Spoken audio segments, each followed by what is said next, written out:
8টি সমস্ত মুখমণ্ডল ধৌত করা সমস্ত মুখমণ্ডল ধৌত করা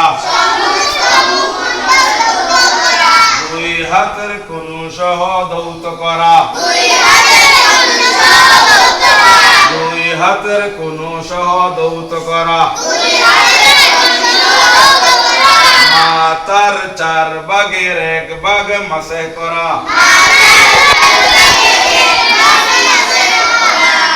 দুই পায়ের টাকনু সহ ধৌত করা দুই পায়ের টাকনু সহ ধৌত করা প্রত্যেকটি অঙ্গ 3 বার ধৌত করা সুন্নাত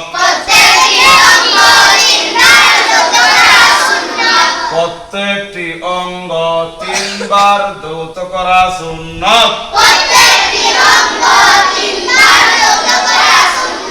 হাতের কবজি 3 বার ধৌত করা সুন্নাত কুলি 3 বার করা সুন্নাত নাকে 3 বার পানি দেয়া সুন্নাত মুখমণ্ডল 3 বার ধৌত করা সুন্নাত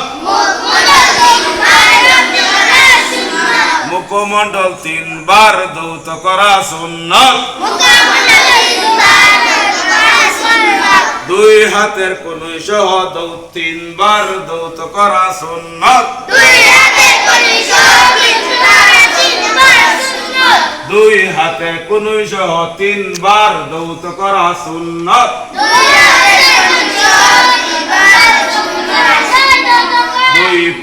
দুই পায়ের টাকনু সহ 3 বার ধৌত করা সুন্নাত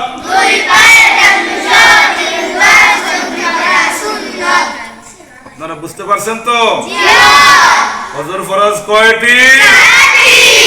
আর এই ওযুর অঙ্গ প্রত্যঙ্গ 3 বার ধৌত করা কি